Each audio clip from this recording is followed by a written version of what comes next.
Am revenit la partea a treia, ultima parte a acestui episod. Hai să vedem aici. Poate reușim să ne dăm un gol măcar să plecăm acasă cu un egal.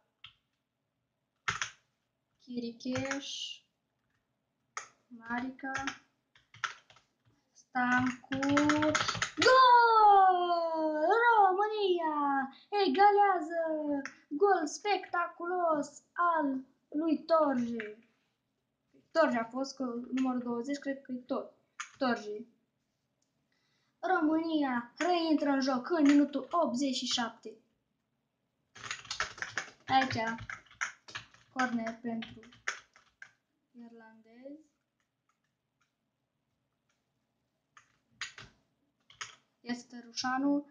Hai, Chipciule, du-te. Chipciu, ia mingea. Foarte bine. Chipciu pleacă pe contra. România pleacă pe atac prin Marica.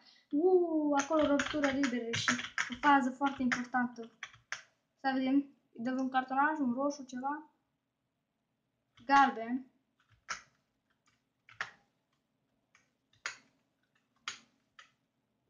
Bate Marica. Hai, Marica, corner. Hai, Bucur, bate bine.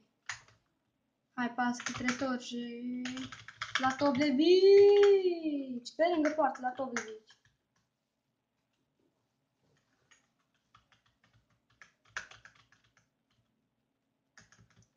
Borceanu, acolo n-a reușit.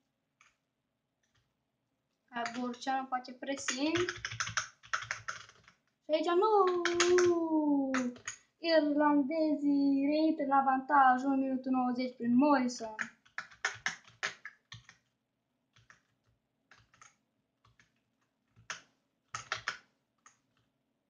Torje, Marica, Borceanu, Chipciu, Bucur. Da, și Bucur a dat, că Bucur e numărul 20, am greșit Torje numărul 11. Bucur a dat golul. Îi mulțumim lui Bucur că ne-a adus egalitatea pentru câteva secunde. Haidem aici pe Marica. Poate încheie scorul prin un trân egal. Marica! N-ajunge pasa la Stancu. Și termină meciul. România pierde în fața Irlandei cu 2-1. Da, se pare că Portugalia a câștigat acest campionat. Mulțumesc că ați urmărit. Acesta a fost prima serie. Îmi pare rău că n-am reușit să continuăm.